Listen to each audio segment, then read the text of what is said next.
¿Alguna vez te has preguntado qué ocurrió realmente durante los 7 días más importantes de la historia humana? La Semana Santa no es solo una tradición religiosa, es una secuencia de eventos cuidadosamente orquestada por Dios que transformó el destino de la humanidad. Isaías 53:5 nos revela la esencia de esos días. Mas Él fue herido por nuestras rebeliones, molido por nuestros pecados. El castigo de nuestra paz fue sobre Él, y por sus llagas fuimos nosotros curados. Esta escritura no solo describe un sufrimiento físico, sino una misión eterna que redefinió nuestra relación con el Creador. Hoy exploraremos la verdad oculta detrás de cada día de la Semana Santa, revelando su significado espiritual y el impacto eterno que aún resuena en nuestras vidas. Te mostraremos cómo cada paso de Cristo en esos 7 días fue parte de un plan divino para redimirte. ¿Estás listo para entender lo que Dios tiene reservado para ti? La Semana Santa no fue un accidente de la historia, ni una coincidencia litúrgica marcada por el calendario. Fue una secuencia de días profundamente diseñada por Dios. Una coreografía divina en la que cada paso, cada palabra y cada silencio de Jesús revelaban la profundidad de un plan eterno que comenzó mucho antes del primer domingo de Ramos. Desde los tiempos antiguos Dios había estado preparando estos 7 días para redimir a la humanidad, sellar su amor con sangre y abrir las puertas de una nueva vida. Lo que muchos consideran una tradición religiosa, en realidad es una serie de actos proféticos que se cumplieron con precisión milimétrica. Testimonio del poder absoluto del Creador y del amor inquebrantable de un Salvador dispuesto a entregarse por todos. A lo largo de la historia bíblica, Dios había venido revelando fragmentos de este plan. Profetas como Isaías, Miqueas y Zacarías hablaron de un Mesías que sería despreciado, traspasado, llevado al matadero como cordero y al mismo tiempo exaltado por encima de todo nombre.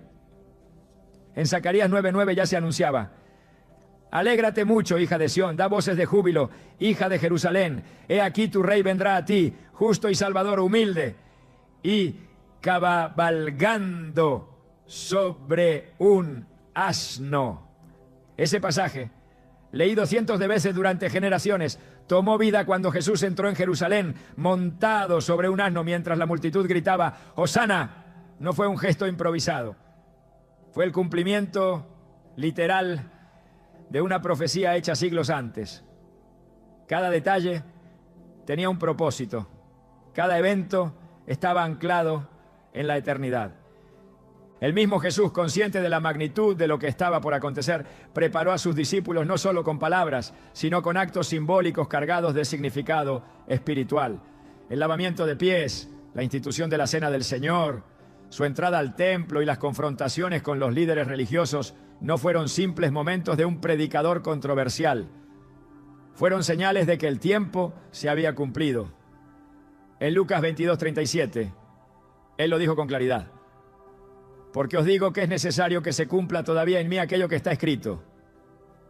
Y fue contado con los inicuos, porque lo que está escrito de mí tiene cumplimiento.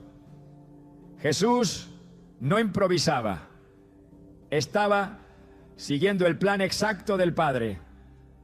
Durante siglos, el pueblo de Israel había celebrado la Pascua como un recordatorio de su liberación de Egipto. Pero incluso esa celebración era una sombra del verdadero Cordero Pascual que vendría. En Éxodo 12, Dios establece que cada familia debía sacrificar un cordero sin defecto y aplicar su sangre en los dinteles de la puerta, para que el ángel de la muerte pasara de largo. Ese acto, que preservó la vida de los primogénitos hebreos, fue una señal profética que apuntaba directamente a la cruz, como lo explica el apóstol Pablo en 1 Corintios 5:7. Cristo, nuestro Cordero Pascual, ha sido sacrificado. En la Semana Santa esa antigua figura se hizo carne. Jesús se convirtió en ese cordero sin mancha, cuya sangre no solo cubre un marco de madera, sino que borra el pecado del mundo entero. A medida que los días avanzaban, cada uno con su carga simbólica, la tensión aumentaba. No era una tensión política solamente, era espiritual. El cielo y el infierno estaban atentos. Los ángeles en silencio y las fuerzas de las tinieblas inquietas. Lo que estaba en juego era la salvación de la humanidad entera. En esos días se movía algo que iba más allá de la superficie. Cuando Jesús maldijo la higuera o lloró sobre Jerusalén, no eran simples gestos emocionales. Cada palabra suya era un eco del juicio que vendría sobre un sistema religioso vacío, que adoraba de labios, pero tenía el corazón lejos de Dios. Jesús sabía que había llegado el tiempo señalado por el Padre, no uno antes ni uno después.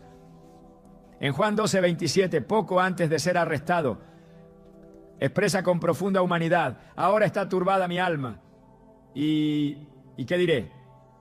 Padre, sálvame de esta hora, mas para esto he llegado a esta hora. Esta declaración no solo muestra su humanidad, sino su absoluta rendición al plan divino. No fue una tragedia lo que lo llevó a la cruz, fue una decisión. Y esa decisión fue tomada antes de que el mundo existiera. En Apocalipsis 13:8 se habla de Jesús como el Cordero que fue inmolado desde el principio del mundo. Es decir, la cruz ya estaba escrita antes que el Edén fuera plantado. Nada quedó al azar. El lugar, el momento, los personajes, las circunstancias, todo fue tejido con precisión divina. La profecía de Daniel 9:25-26 señala que desde la orden para restaurar Jerusalén hasta la venida del Mesías, príncipe, habría un periodo exacto de semanas proféticas que culminarían con la muerte del ungido. Cuando se analiza esta profecía en su contexto histórico, se descubre que Jesús murió justo dentro de margen de tiempo señalado. No hay forma de negar que Dios había trazado este plan con siglos de anticipación. Y eso debería despertar en nosotros reverencia, asombro y rendición. La grandeza de estos 7 días también radica en que condensan el mensaje del Evangelio en acción viva.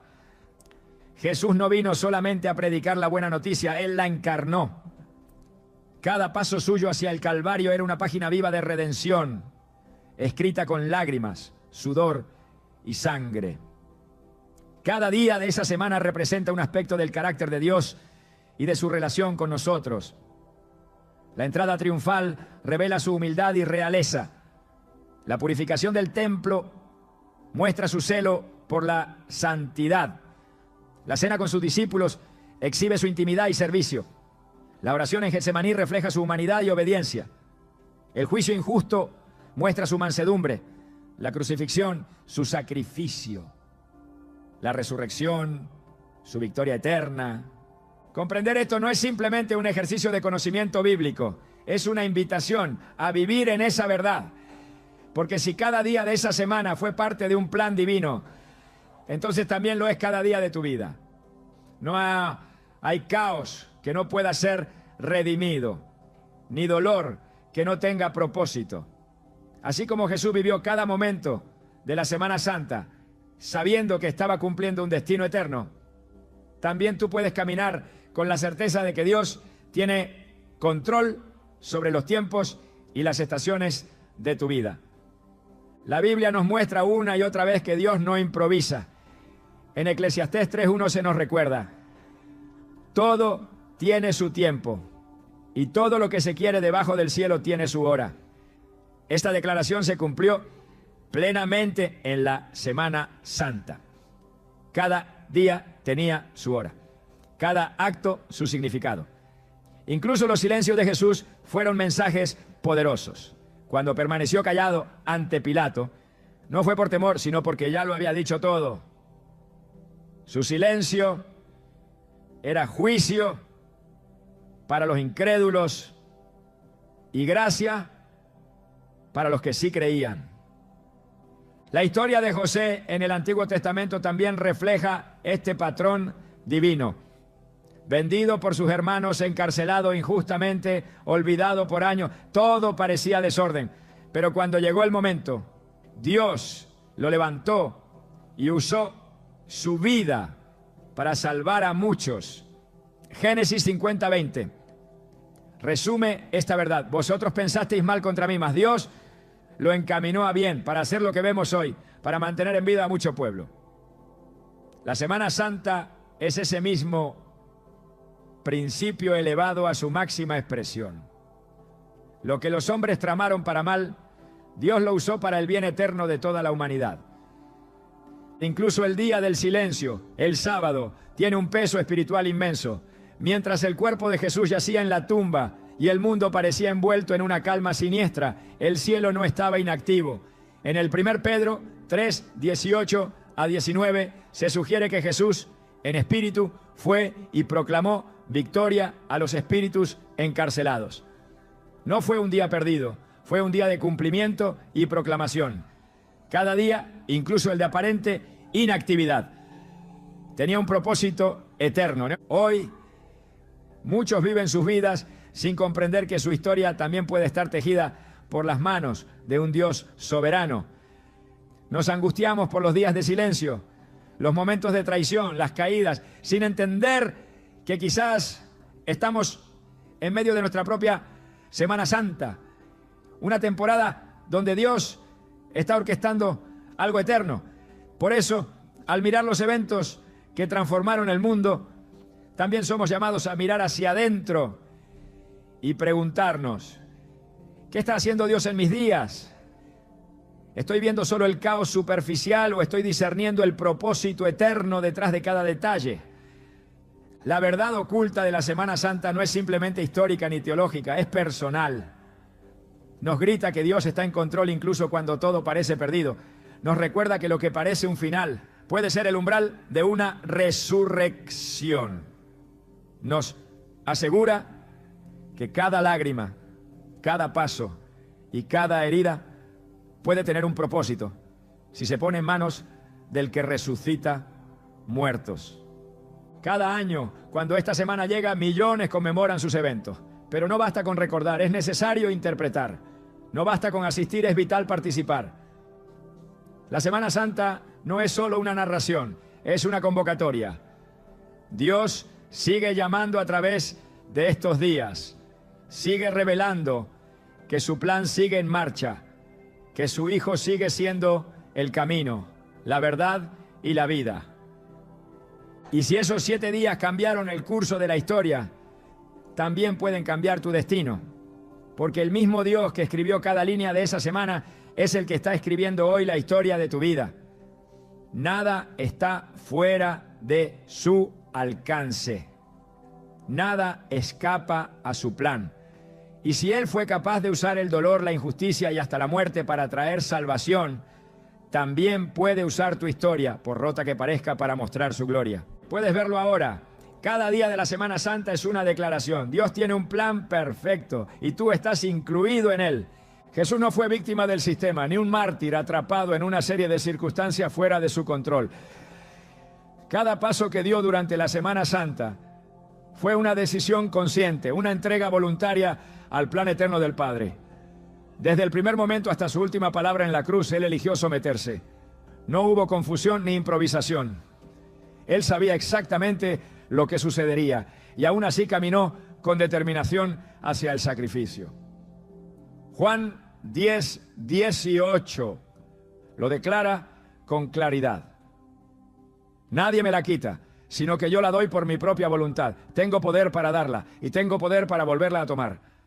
Este mandamiento lo recibí de mi Padre. Este versículo no solo revela la autoridad de Jesús, sino también su rendición perfecta a la voluntad divina. Durante los primeros días de la semana, muchos lo aclamaron con palmas y lo proclamaron rey, pero Jesús no se dejó engañar por la emoción popular. Él no vino a recibir una corona de oro, sino una de espinas.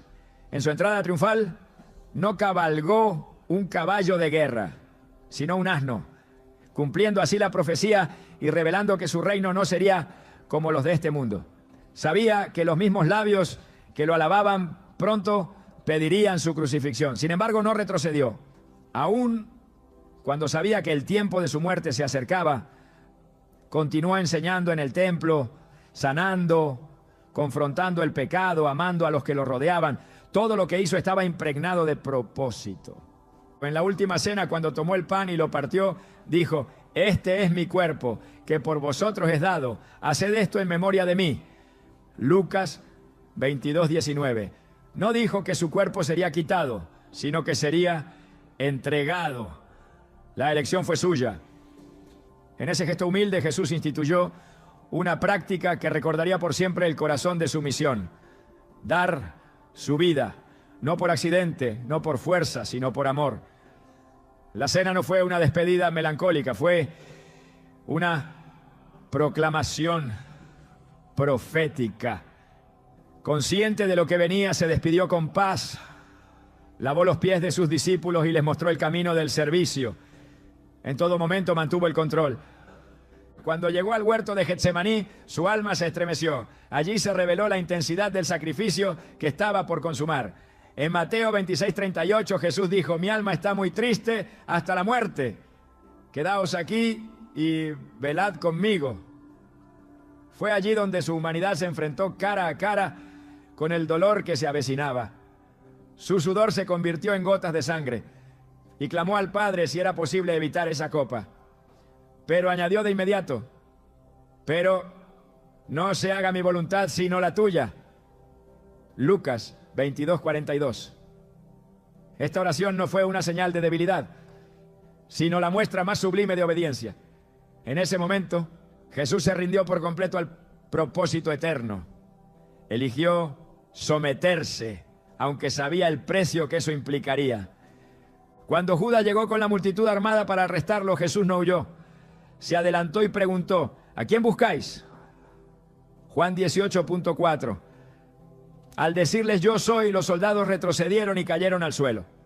Aún en ese instante, su autoridad era tan poderosa que su sola palabra derribó a sus enemigos. Pero no utilizó ese poder para salvarse. Lo usó para cumplir. Permitió que lo arrestaran, permitió que lo esposaran, permitió que lo llevaran como un criminal, porque había decidido ser el Cordero. A Pedro, que quiso defenderlo con una espada, le dijo: ¿acaso piensas que no puedo orar a mi Padre y que Él no me daría más de 12 legiones de ángeles? Mateo 26:53. Podía evitar todo. Tenía los recursos celestiales a su disposición, pero eligió quedarse, eligió callar, eligió avanzar hacia la cruz. En los juicios injustos que le siguieron, Jesús no se defendió. No fue porque no pudiera hacerlo, sino porque ya había hablado todo lo que era necesario. Cuando Pilato le preguntó si era rey, Jesús respondió con serenidad: tú lo dices. Yo para esto he nacido y para esto he venido al mundo, para dar testimonio de la verdad. Juan 18:37. Incluso frente al poder humano que tenía autoridad para condenarlo o soltarlo, Jesús no se sometió al temor.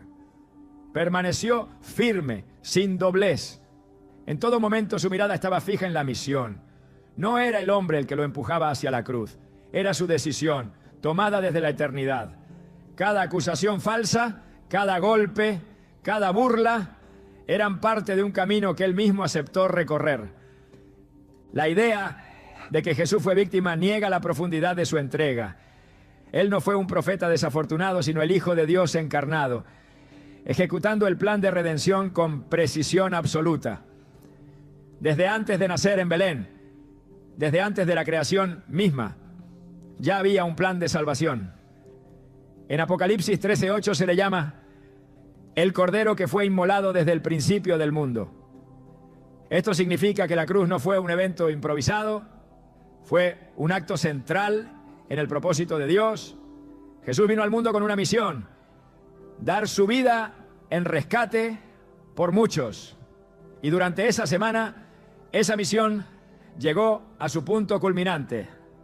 Cuando lo despojaron de sus vestiduras, cuando lo golpearon, cuando colocaron sobre su cabeza la corona de espinas, en ningún momento pidió piedad. No porque fuera indiferente al dolor, sino porque había decidido cargar con él. Isaías 50. Y 3:7 lo describe así. Angustiado él y afligido no abrió su boca.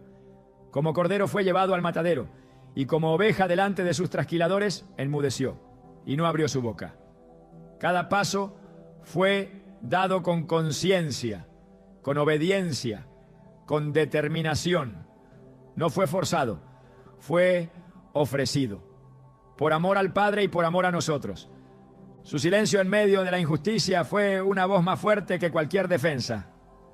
No se justificó, no reclamó su inocencia, porque su propósito no era escapar, sino reconciliar. Él no buscaba probar quién tenía la razón, sino abrir el camino hacia la redención. Cuando Herodes le hizo preguntas burlonas, no respondió. Cuando los soldados lo golpeaban, no los maldijo. Su mansedumbre era la prueba de su autoridad.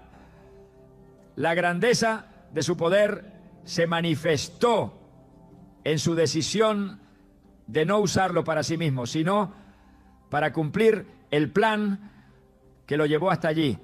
Cuando llegó el momento de cargar la cruz, no hubo resistencia. La llevó con el peso del mundo sobre sus hombros, pero también con la certeza de que estaba cumpliendo con la voluntad perfecta del Padre. Cada herida era una página más escrita en la historia de redención. Cada paso hacia el Gólgota era una victoria espiritual sobre el pecado. Cuando finalmente fue clavado en la cruz, no gritó odio, no pidió venganza. Al contrario, oró por los que lo crucificaban. Padre, perdónalos porque no saben lo que hacen. Lucas 23:34.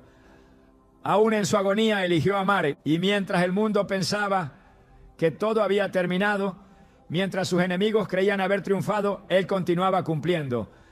No gritó de derrota, sino de cumplimiento. Consumado es. Juan 19:30. Esa frase no fue un lamento, fue una proclamación. El verbo griego que se traduce como consumado indica una obra finalizada en totalidad, completada sin faltar nada. En ese momento Jesús no estaba diciendo me rindo, sino he cumplido. La deuda fue pagada. El sacrificio fue suficiente. El plan fue ejecutado sin error. Desde su primera respiración hasta su último aliento, Jesús decidió obedecer. No hay un solo instante en la Semana Santa en el que Jesús haya actuado fuera del propósito de Dios. En cada gesto, en cada palabra, en cada decisión, dejó claro que su muerte no fue una derrota, sino una entrega. Y esta verdad debe transformar nuestra manera de ver la cruz. No como un instrumento de tortura, sino como el altar donde el Hijo de Dios ofreció su vida por amor. La cruz no lo encontró a él. Él fue hacia la cruz. No fue arrastrado, él la abrazó. Esta parte del relato bíblico no puede ser leída con indiferencia. Quien contempla esta entrega con entendimiento no puede permanecer igual, porque no se trata de un relato distante. Se trata del acto más intencional de amor que la historia haya presenciado. Jesús eligió cada momento de su pasión. Eligió el silencio, eligió el dolor, eligió la cruz. Todo para reconciliar lo irrecuperable. Todo para restaurar lo que el pecado había destruido. Todo para devolvernos al Padre. La entrega de Jesús no fue el fin de su poder, fue su expresión suprema. En Filipenses 2:8 se nos dice, y estando en la condición de hombre, se humilló a sí mismo, haciéndose obediente hasta la muerte y muerte de cruz. Esa obediencia no fue una obligación impuesta desde fuera, sino una decisión interna sostenida por el amor. En su humillación se reveló su gloria. En su silencio se escuchó el clamor más profundo del cielo. En su muerte se sembró la vida que florecería al tercer día. Al mirar la Semana Santa desde esta perspectiva, comprendemos que Jesús no fue simplemente una figura trágica. Fue el Salvador soberano que caminó con determinación hacia su destino. no cedió ante el miedo, no se dejó dominar por el odio. En su humanidad se mantuvo perfectamente alineado con el corazón del Padre. Y ese camino que eligió recorrer abrió el acceso al trono de la gracia para todos. Él no fue vencido por la cruz. Él la venció con su obediencia. Y ese acto perfecto sigue hablando hoy. La cruz no es símbolo de derrota, sino de victoria voluntaria. El sacrificio no fue un accidente, fue una elección.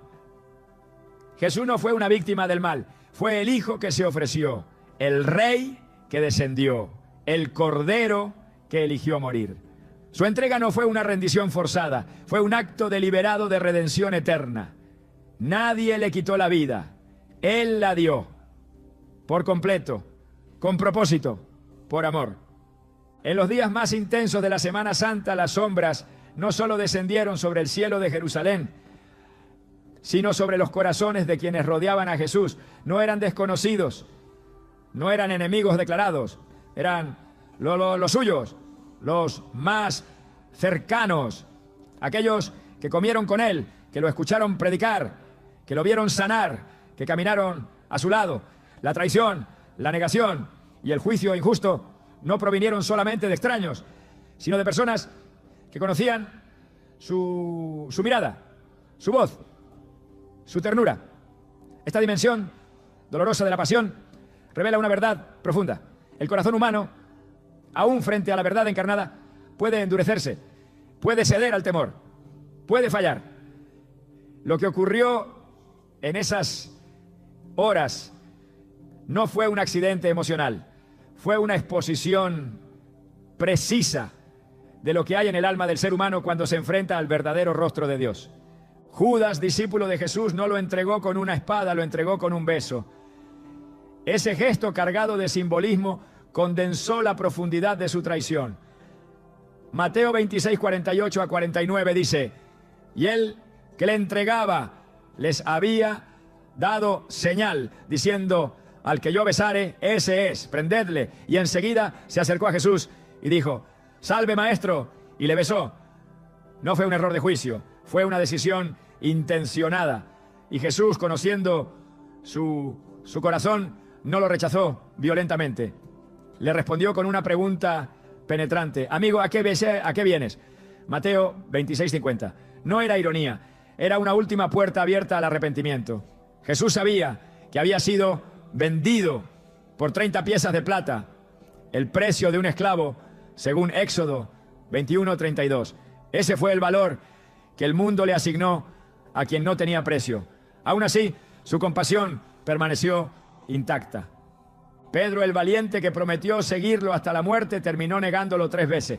No lo hizo ante soldados romanos armados, lo hizo frente a criadas y transeúntes, impulsado por el miedo. Mateo 26:74 lo describe así: pues entonces él comenzó a maldecir y a jurar: no conozco al hombre, y enseguida cantó el gallo. Jesús ya lo había anunciado, le había dicho que antes que cantara el gallo lo negaría 3 veces. Y aun con ese conocimiento previo, no lo apartó de su círculo, no lo condenó, lo miró con compasión. Lucas 22:61 relata: entonces, vuelto el Señor, miró a Pedro. Esa mirada no fue de juicio, fue de amor. Una mirada que no olvida, que no acusa, que recuerda la gracia. La traición y la negación no solo ocurrieron en la oscuridad de la noche. El juicio falso también reveló el nivel de corrupción espiritual de los líderes religiosos. Los que debían ser los guardianes de la verdad fueron los primeros en rechazarla. Buscaron testigos falsos, manipularon el juicio, violaron sus propias leyes. Marcos 14:55 declara: y los principales sacerdotes y todo el concilio buscaban testimonio contra Jesús para entregarle a muerte, pero no lo hallaban. La verdad no les interesaba, solo querían deshacerse de quien había desenmascarado su hipocresía. La figura de Jesús representaba una amenaza a su sistema, a su poder, a su apariencia. El juicio fue una formalidad. La sentencia ya estaba decidida. Ante Pilato, el gobernador romano, la justicia también fue corrompida. Pilato reconoció varias veces que no encontraba culpa en Jesús. Sin embargo, cedió a la presión. Juan 19:12 revela que los judíos amenazaron con acusarlo ante César si lo soltaba. Si a este sueltas, no eres amigo de César. Cualquiera que se hace rey, a César se opone. La presión política, el temor a perder prestigio y autoridad fueron más fuertes que su conciencia. Por eso lavó sus manos, como si el agua pudiera limpiar la cobardía. Mateo 27:24 dice: viendo Pilato que nada adelantaba, sino que se hacía más alboroto, tomó agua y se lavó las manos delante del pueblo, diciendo: inocente soy yo de la sangre de este justo. Allá vosotros. Pero no era inocente. Su indiferencia fue complicidad. El pueblo que días antes gritaba Hosana, ahora pedía a voces la liberación de Barrabás. No buscaban justicia, buscaban espectáculo, liberación política, satisfacción momentánea. Cuando Jesús no cumplió con sus expectativas, lo descartaron. Mateo 27:21-22 narra: respondiendo el gobernador, les dijo: ¿a cuál de los dos queréis que os suelte? Y ellos dijeron: a Barrabás. Pilato les dijo: ¿qué pues haré de Jesús, llamado el Cristo? Todos le dijeron: sea crucificado. Esa elección marcó una de las decisiones más oscuras de la historia humana: preferir al culpable y condenar al justo. Todo este entramado de traiciones, negaciones y juicios revela que la humanidad, cuando es confrontada con la luz, muchas veces prefiere las tinieblas. Juan 3:19 lo explica con contundencia. Y esta es la condenación, que la luz vino al mundo, y los hombres amaron más las tinieblas que la luz, porque sus obras eran malas. La reacción frente a Jesús no fue simplemente irracional. Fue el resultado de corazones que se resistieron a la verdad. Él vino a lo suyo, y los suyos no le recibieron. La historia no es un relato lejano, es una revelación precisa de lo que el ser humano es capaz de hacer cuando la gloria de Dios lo confronta. El pecado no se limita a transgresiones externas. Se manifiesta en el rechazo voluntario de lo que es justo, en la búsqueda de excusas para no rendirse, en la preferencia por lo conocido aunque esté contaminado, en la comodidad de un sistema religioso que no incomoda ni transforma. La actitud de los fariseos no era ignorancia, era dureza de corazón. En Mateo 23, Jesús los confronta abiertamente. ¡Ay de vosotros, escribas y fariseos hipócritas! Porque cerráis el reino de los cielos delante de los hombres. Pues ni entráis vosotros ni dejáis entrar a los que están entrando. Su religiosidad no los llevó a Dios, los alejó de Él. El legalismo puede encubrir la rebelión. Lo que ocurrió esa semana sigue ocurriendo hoy. La traición de Judas no fue solo el acto de un hombre. Fue la manifestación de un corazón que valoró más el dinero que la verdad. La negación de Pedro fue la reacción de un alma que quiso protegerse antes que ser leal. El juicio de los fariseos fue el resultado de mentes que prefirieron su estructura antes que rendirse a una revelación. Y la decisión de Pilato fue la muestra de un liderazgo débil que se inclinó ante la presión y renunció a hacer lo correcto. En medio de todo eso, Jesús permaneció firme. No se defendió, no devolvió insulto por insulto, no desvió el propósito. Su serenidad fue más fuerte que la violencia, su silencio fue más poderoso que los gritos. Isaías 50, 6-7 anticipó esta actitud. Di mi cuerpo a los heridores y mis mejillas a los que me mesaban la barba. No escondí mi rostro de injurias y disputos, porque el Señor Jehová me ayudará. Por tanto no me avergoncé. Por eso puse mi rostro como un pedernal y sé que no seré avergonzado. Su rostro estaba decidido, no había retroceso. En cada falso testimonio, en cada golpe recibido, en cada palabra hiriente, él reafirmaba su compromiso con el Padre. La traición humana no detuvo el plan divino, al contrario lo confirmó. La dureza de los hombres solo evidenció la profundidad de la gracia, porque incluso en medio del abandono, Dios no cambió de idea. Jesús siguió amando, siguió perdonando, siguió cumpliendo. No reaccionó desde la ofensa, sino desde la misión. Cuando Pedro lloró amargamente después de negarlo, no fue destruido, fue restaurado. Cuando Judas, dominado por la culpa, no pudo soportar su peso, la tragedia no fue solo su muerte, sino su falta de fe en la misericordia. Ambos fallaron, pero uno volvió, el otro se perdió. La diferencia no estuvo en la gravedad del pecado, sino en la respuesta frente al Salvador. El juicio humano condenó al justo, pero el juicio de Dios convirtió esa condena en salvación. Lo que el mundo consideró derrota fue en realidad parte de la victoria. En el 1 Pedro 2, 23 a 24, se describe esta entrega con claridad. Quien cuando le maldecían no respondía con maldición, cuando padecía no amenazaba, sino encomendaba la causa al que juzga justamente. Quien llevó él mismo nuestros pecados en su cuerpo sobre el madero, para que nosotros, estando muertos a los pecados, vivamos a la justicia, y por cuya herida fuisteis sanados. Su respuesta no fue venganza, fue intercesión. Su reacción no fue condena, fue redención. La verdad oculta de estos días está en que no fueron los clavos los que sostuvieron a Jesús en el camino hacia la cruz. Fue el propósito, fue el amor, fue la obediencia perfecta. Aun cuando todos lo abandonaron, Él no abandonó su misión. Aun cuando fue rechazado, no rechazó al mundo, lo abrazó, lo cargó, lo redimió.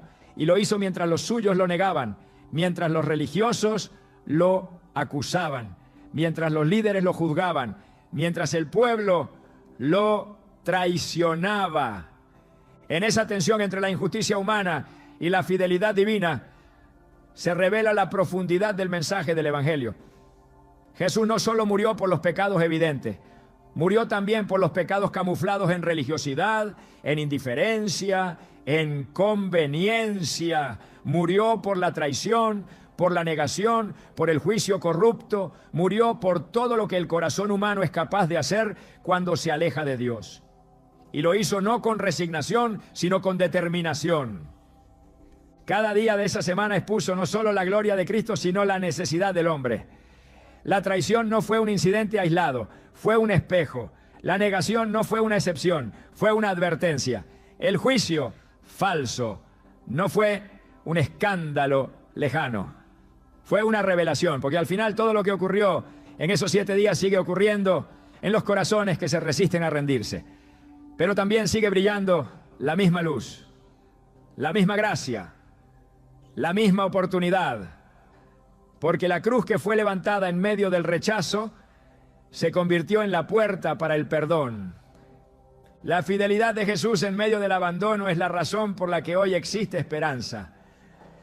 Su firmeza frente al rechazo es la razón por la que hoy existe reconciliación. Su silencio en medio de la burla es la razón por la que hoy existe paz. Él no respondió como el mundo esperaba, respondió como el hijo obediente que tenía una misión que cumplir, y la cumplió, incluso cuando todos los demás fallaron, porque donde abunda el pecado, sobreabunda la gracia. Y esa gracia sigue siendo ofrecida a los que traicionan, a los que niegan, a los que juzgan, a todos los que reconocen que solo Jesús, el justo, puede restaurar lo que el corazón humano ha roto. La cruz no fue un símbolo impuesto a Jesús, fue el destino que Él abrazó con plena conciencia. No fue arrastrado al Calvario por la fuerza de sus enemigos, fue conducido por el poder de su amor. Cada paso hacia el Gólgota fue una afirmación de su decisión de salvar, una proclamación viva de que no hay mayor amor que dar la vida por los amigos. El camino a la cruz fue una marcha de compasión implacable, una jornada cargada de propósito eterno. No avanzaba como quien se rinde ante el castigo, sino como quien se entrega con determinación a una misión que nadie más podía cumplir. En Isaías 53, 4 a 5 está escrito: ciertamente llevó él nuestras enfermedades y sufrió nuestros dolores, mas él herido fue por nuestras rebeliones, molido por nuestros pecados. El castigo de nuestra paz fue sobre él, y por su llaga fuimos nosotros curados. La cruz no fue la expresión del fracaso, sino la manifestación más alta de fidelidad divina.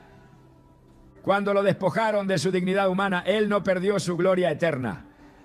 Fue desnudado por manos impías, pero no por eso se le despojó del poder que sostenía la creación. Al contrario, su vulnerabilidad exterior solo resaltó la majestad de su obediencia. El dolor no lo debilitó, lo expuso como el cordero sin mancha que voluntariamente aceptó cargar sobre sí el pecado del mundo. La corona de espinas no fue un instrumento de humillación, fue un símbolo de victoria sobre el orgullo del hombre. Cada espina era una declaración silenciosa de su compromiso inquebrantable con la redención. Y aunque el mundo lo veía como vencido, el cielo lo contemplaba como el rey que estaba conquistando con mansedumbre. El Vía Crucis fue más que un recorrido físico, fue una expresión espiritual de entrega absoluta. No fue solo el trayecto entre el juicio y el Gólgota, fue la ruta donde el amor se hizo visible paso a paso. Jesús no avanzó con resignación, sino con una voluntad firme, sabiendo que cada metro ganado con esfuerzo era un acto de amor puro. Llevaba la cruz no como un peso impuesto, sino como un altar móvil donde iba a ofrecerse en holocausto. En Lucas 23, 26, leemos cómo obligaron a Simón de Cirene a cargarla por un momento.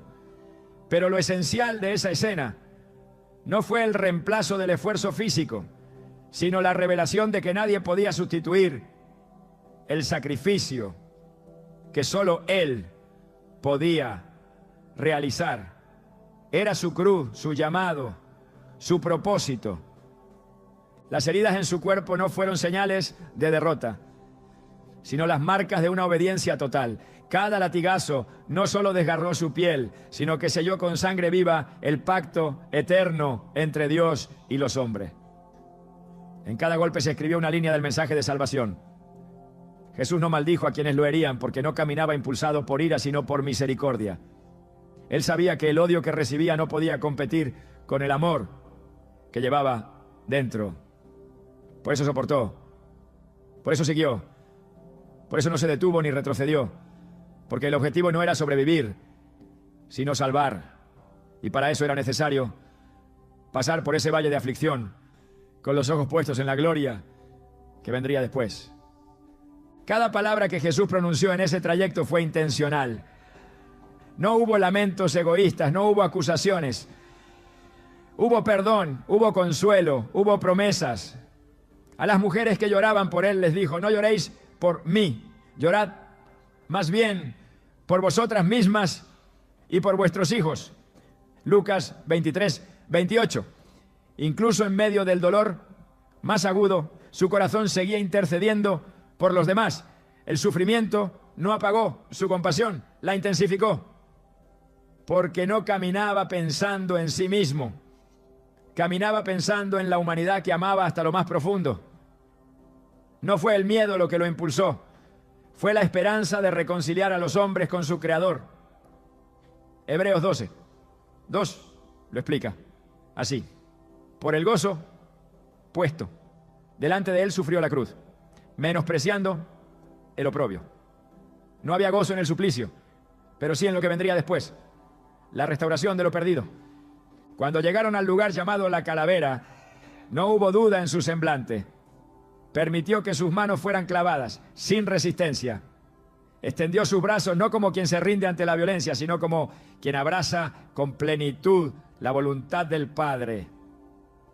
En ese acto silencioso cargado de un simbolismo que el mundo aún lucha por comprender, se unieron la justicia y la misericordia, la santidad y el amor, el juicio y la redención. Nadie tomó su vida, Él la ofreció. Y lo hizo con una paz que desafía toda lógica, porque conocía el propósito de cada herida, de cada clavo, de cada gota de sangre. Sabía que ese sacrificio no sería en vano. Sabía que esa cruz sería la puerta para que miles entraran al reino eterno. El perdón que proclamó desde lo alto del madero fue más fuerte que todo el odio que lo rodeaba. En medio del desprecio, de las burlas, de la injusticia, levantó su voz para interceder. Padre, perdónalos porque no saben lo que hacen. Lucas 23, 34. Esa oración no fue una formalidad, fue un acto deliberado de amor. En ese momento, Jesús no solo ofrecía su cuerpo, ofrecía su gracia. No esperaba comprensión, ofrecía compasión. No buscaba vindicación, ofrecía reconciliación. Y lo hacía no después del dolor, sino en medio del dolor. Esa es la grandeza de su sacrificio. No amó cuando todo pasó, amó cuando todo ardía, amó cuando el desprecio aún resonaba, amó cuando la sangre aún corría. El sufrimiento de Jesús no fue solo físico, fue espiritual. Cargó con el pecado del mundo. En 2 Corintios 5:21, el apóstol Pablo dice: al que no conoció pecado, por nosotros lo hizo pecado, para que nosotros fuésemos hechos justicia de Dios en él. No solo llevó los clavos, llevó la culpa. No solo llevó la cruz, llevó el peso de una humanidad quebrada. Y lo hizo en silencio, sin protesta, porque su mirada estaba fija en la restauración de lo que estaba perdido. Su compromiso no era superficial, era total. No hubo reserva, no hubo límites. Su entrega fue completa, sin condiciones, sin pausas, sin titubeos. Mientras el cuerpo de Jesús era desgarrado, el velo del templo también se rasgaba. En Mateo 27:51 se registra: y he aquí el velo del templo se rasgó en dos, de arriba abajo. Ese acto sobrenatural no fue decorativo, fue un tinto testimonio. Lo que estaba ocurriendo en el mundo espiritual era tan poderoso que hasta la estructura del templo no pudo resistirlo. La separación entre Dios y el hombre había sido eliminada. Lo que antes estaba reservado para unos pocos, ahora estaba disponible para todos. No más sacrificios de animales, no más mediaciones humanas. Cristo mismo en su cuerpo abrió el acceso al Padre. La cruz entonces no se convirtió en el lugar de encuentro. No entre el hombre y su dolor, sino entre el hombre y su salvación. La sangre derramada no fue solo un símbolo, fue el precio real de nuestra redención. No se trató de una muerte noble, fue una muerte sustitutiva. Él no murió solo como ejemplo, murió como sustituto. Tomó el lugar que nos correspondía, cargó lo que era nuestro, padeció lo que nosotros provocamos y lo hizo con amor perfecto, con obediencia inquebrantable, con una fidelidad que nunca vaciló. Cada vez que se contempla esa cruz con entendimiento, el alma no puede permanecer indiferente, porque en ella se revela lo impensable, que el Dios eterno se hizo hombre para morir por los injustos, que el santo soportó la condena del culpable, que el Creador permitió que su creación lo traspasara para rescatarla. La cruz es el centro de la historia, no solo del tiempo, sino del propósito. No es un accidente que la cruz esté en el corazón del mensaje cristiano. Es porque allí se selló lo que las palabras no podían explicar. Allí se escribió con sangre el lenguaje del cielo. Allí se expresó el amor de Dios en su forma más pura y radical. Y ese amor no se agotó, no quedó colgado con el cuerpo de Cristo. Vive, sigue extendiéndose, sigue llamando. La cruz no fue un punto final, fue una puerta abierta. Fue la manifestación visible de una verdad invisible. Fue el altar del nuevo pacto, el acto culminante de un amor que no se detiene. Por eso cuando se predica a Cristo crucificado, no se habla solo de historia, se proclama una realidad viva, porque la cruz, aunque fue levantada hace siglos, sigue siendo actual. Su poder no disminuye, su efecto no caduca, su mensaje no cambia. La marcha hacia la cruz fue la manifestación más evidente de que el amor no es un sentimiento débil, sino una fuerza que soporta el infierno mismo por salvar a los suyos. El amor de Jesús no se expresó solo con palabras, sino con heridas. No se proclamó solo con parábolas, sino con sangre. No se demostró solo con abrazos, sino con clavos. El mundo ha intentado redefinir el amor muchas veces, pero el estándar eterno está allí, en el madero, con los brazos extendidos, con el corazón expuesto, con la vida ofrecida. No hay mayor amor que ese. Jesús no caminó hacia la cruz obligado, lo hizo convencido, porque sabía lo que su muerte lograría, porque veía más allá del dolor, porque contemplaba el fruto de su aflicción. En Isaías 53:11 se anuncia: verá el fruto de la aflicción de su alma y quedará satisfecho. Él vio desde el principio lo que su sacrificio produciría: reconciliación, perdón, restauración, vida. Y por eso no temió, por eso no se desvió, por eso no se defendió, porque su mirada estaba puesta en la gloria que vendría, en los corazones que serían transformados, en las almas que serían rescatadas. La cruz no fue el final de una vida buena, fue el cumplimiento de una misión divina.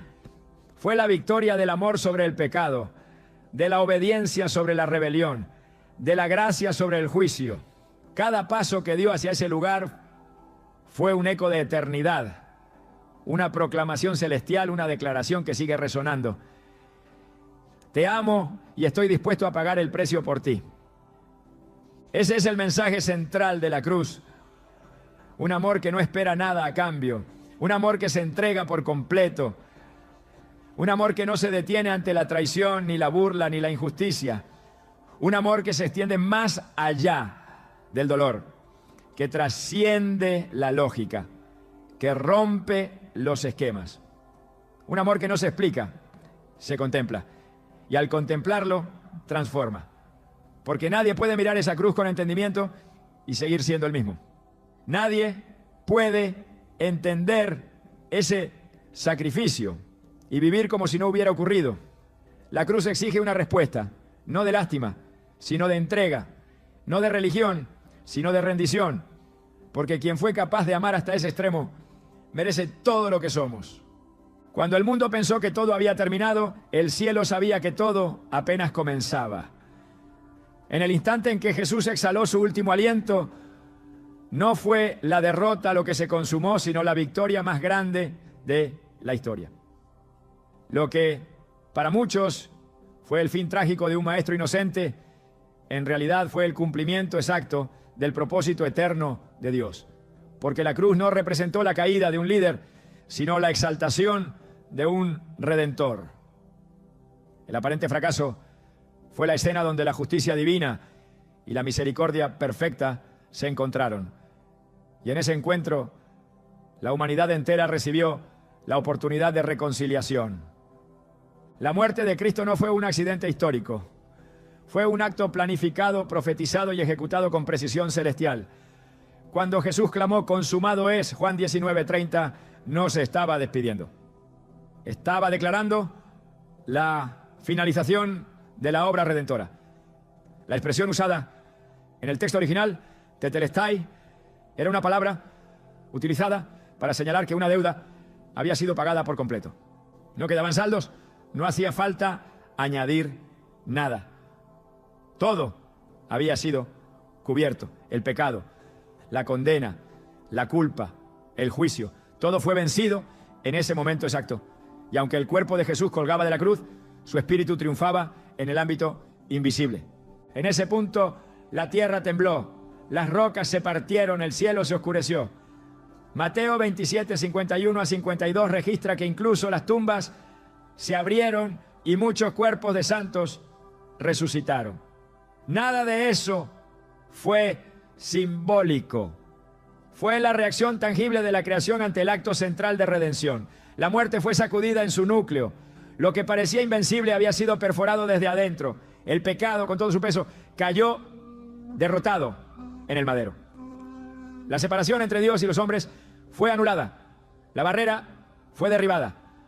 No por medio de estrategias humanas, sino por medio del sacrificio perfecto. El enemigo creyó haber vencido desde el momento de la traición hasta la crucifixión. Cada paso parecía confirmar la ilusión de victoria para el reino de las tinieblas. Pero lo que no entendía era que esa cruz, la misma que quiso usar para destruir al Hijo de Dios, sería la herramienta que Dios usaría para desarmarlo por completo. Colosenses 2:14 a 15 lo expresa con claridad. Anulando el acta de los decretos que había contra nosotros, la quitó de en medio y la clavó en la cruz. Y despojó a los principados y a las potestades, y los exhibió públicamente, triunfando sobre ellos en ella. La cruz fue el escenario de un desfile celestial donde el mal fue expuesto, vencido y desarmado ante los ojos de lo eterno. La victoria no fue una reacción, fue un diseño. Jesús no murió esperando que algo sucediera después. Murió sabiendo que su sacrificio desencadenaba la victoria definitiva. Por eso, incluso mientras colgaba entre el cielo y la tierra, su autoridad permanecía intacta. Aquel que oró por sus enemigos, que perdonó al ladrón arrepentido, que encomendó su espíritu al Padre, no actuaba desde la desesperación, actuaba desde la soberanía. En su silencio había poder, en su herida, sanidad, en su aparente derrota, la semilla de la resurrección. Este momento no puede ser reducido a emoción ni a compasión. No puede ser tratado como una escena triste de la historia. Tiene que ser entendido como el punto de quiebre entre lo antiguo y lo nuevo, entre la ley y la gracia, entre la condenación y la libertad. Lo que Moisés no pudo lograr con las tablas de la ley, lo que los profetas anticiparon sin ver plenamente, lo que los sacrificios del templo apenas prefiguraban, todo fue consumado en ese instante. Hebreos 10:14 lo dice así: porque con una sola ofrenda hizo perfectos para siempre a los santificados. Ya no haría falta otro altar, ya no habría más sangre derramada. La cruz fue suficiente. El poder oculto en ese momento no se manifestó con truenos ni fuego. Se manifestó con el amor llevado hasta el extremo. Jesús, el santo hecho pecado, el justo hecho culpable, el inocente tratado como reo. Todo para que los pecadores pudieran ser llamados hijos. Todo para que los alejados pudieran ser acercados. Todo para que los muertos en delitos y pecados pudieran recibir vida. Efesios 2:13 resume esta transformación. Pero ahora en Cristo Jesús, vosotros que en otro tiempo estabais lejos, habéis sido hechos cercanos por la sangre de Cristo. Desde ese momento la cruz dejó de ser símbolo de maldición para convertirse en estandarte de esperanza. El madero se transformó en altar. El lugar de ejecución se volvió punto de reconciliación. Lo que parecía una derrota definitiva se convirtió en una victoria irreversible. Y todo porque Jesús no solo murió, murió cumpliendo, murió venciendo, murió amando. Y ese acto no se desvaneció con los siglos. Su efecto permanece. Su poder no ha disminuido. Su impacto sigue transformando. La cruz fue el sitio donde el cielo tocó la tierra, donde lo eterno intervino en lo temporal, donde el Creador se dio a sí mismo para rescatar a su creación. No hay otro lugar en la historia que haya reunido tanta gloria y tanto dolor, tanta justicia y tanta gracia, tanto quebranto y tanta esperanza. Por eso, quien se detiene ante la cruz con fe encuentra más que un símbolo, encuentra un punto de partida, una fuente de vida, una razón para vivir y un destino eterno asegurado. Porque ese día, ese momento, esa entrega lo cambió todo para siempre. El silencio del sepulcro no fue una pausa sin sentido, fue el preludio de la mayor manifestación de poder que la humanidad haya contemplado.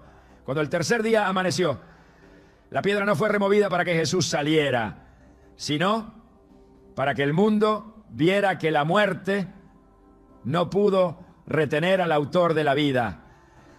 La resurrección no fue una continuación improvisada de los acontecimientos previos. Fue el cumplimiento exacto de cada palabra pronunciada por el Maestro. Jesús había dicho: destruid este templo y en 3 días lo levantaré. Juan 2:19. Y con la autoridad del cielo lo cumplió. El sepulcro vacío no dejó lugar a dudas. La promesa se había cumplido, la victoria era total. El camino hacia la nueva vida estaba abierto. El Cristo resucitado no regresó igual, no volvió herido, vencido o frágil. Volvió glorificado, vencedor, revestido de una gloria que traspasaba los límites de la comprensión humana. Su aparición a María Magdalena, a los discípulos en el camino, a los que estaban reunidos por temor, no fueron simples consuelos, fueron afirmaciones de su supremacía sobre el pecado y la muerte. En Apocalipsis 1:18, su declaración es definitiva: yo soy el que vivo y estuve muerto, mas he aquí que vivo por los siglos de los siglos. Amén. Y tengo las llaves de la muerte y del Hades.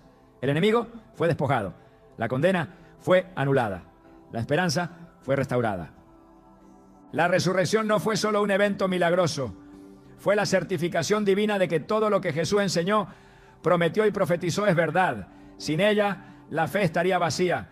Como escribe el apóstol Pablo en primera a los Corintios 15:17, si Cristo no resucitó, vuestra fe es vana, aún estáis en vuestros pecados. Pero al resucitar, Jesús no solo venció a la muerte, la despojó de su poder y cambió su naturaleza para quienes creen. Ya no es un final temido, sino una transición hacia la eternidad en su presencia. El propósito de la resurrección no fue únicamente mostrar el poder de Dios, sino habilitar una vida completamente nueva para todos los que creen en Él. Romanos 6:4 afirma: fuimos pues sepultados juntamente con Él para muerte por el bautismo, a fin de que como Cristo resucitó de los muertos por la gloria del Padre, así también nosotros andemos en vida nueva. Esta nueva vida no es simbólica, es real. Implica transformación, implica redirección, implica pertenencia. Ya no se camina por el mundo como huérfano espiritual, sino como heredero de una victoria que no se desgasta. La tumba vacía habla con más poder que 1000 argumentos. No hay oscuridad que no pueda ser vencida por su luz. No hay pecado que no pueda ser perdonado por su sangre. No hay muerte que no haya sido superada por su vida. La resurrección de Cristo es la garantía de que la historia no terminó en la cruz, sino que apenas comenzó con un reino que no tiene fin. La Semana Santa no termina en la cruz ni en el sepulcro vacío. Termina y a la vez comienza en el corazón de todo aquel que se atreve a responder a su llamado. Porque estos 7 días no solo marcaron el calendario de la historia, marcaron un antes y un después en el alma de la humanidad. Fueron días donde el tiempo tocó lo eterno y lo eterno descendió al tiempo para transformar completamente nuestra realidad. No se trata solo de lo que Jesús hizo, sino de lo que sigue haciendo hoy en aquellos que entienden que estos eventos no fueron simbólicos, fueron personales. Cada palabra pronunciada, cada paso dado, cada herida recibida y cada victoria proclamada durante esa semana sigue exigiendo una respuesta. No basta con recordarla como un rito anual. Fue diseñada para sacudir estructuras, para desmantelar excusas, para romper la distancia que nos separa del propósito divino. La verdadera verdad oculta de la Semana Santa no está solo en lo que ocurrió, sino en lo que se espera que ocurra en ti a partir de ella.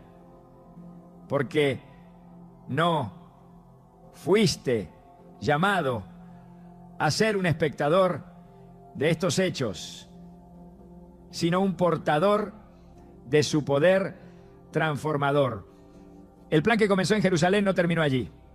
Continúa cada vez que alguien elige creer, obedecer y vivir en esa nueva vida conquistada en la cruz. Dios no solo mostró su poder en esos días, mostró su carácter, mostró su corazón. Y cuando uno comprende eso ya no puede vivir igual, porque el mismo Jesús que entró en Jerusalén entre palmas es el que quiere entrar hoy en cada rincón oculto del alma. El mismo que fue al Getsemaní está esperando que le entregues tu voluntad. El que fue juzgado injustamente es quien desea ser el único juez de tu historia. El que caminó hacia el Calvario está llamando a cada persona a caminar con él, no como víctimas, sino como resucitados con propósito. Y el que salió de la tumba no volvió a una vida común, sino a una eternidad que hoy se ofrece como herencia. Estos 7 días son más que memoria, son invitación. Una invitación a dejar de vivir para uno mismo y comenzar a vivir para aquel que lo dio todo. Una invitación a cambiar la forma en que miramos el dolor, la obediencia, la muerte, la esperanza. Una invitación a dejar la indiferencia espiritual y abrazar el llamado urgente de una fe viva. Porque si esta historia no produce cambio, entonces no ha sido entendida. La verdad oculta de la Semana Santa no es un misterio reservado para teólogos. Es una revolución silenciosa que comienza cuando decides no solo conocer lo que Cristo hizo, sino responder con todo tu ser a lo que Él sigue siendo. El mundo fue transformado en 7 días. ¿Qué hará esta verdad en tu vida a partir de hoy? Esa es la pregunta que la Semana Santa deja abierta, esperando no una respuesta con palabras, sino con una vida entera rendida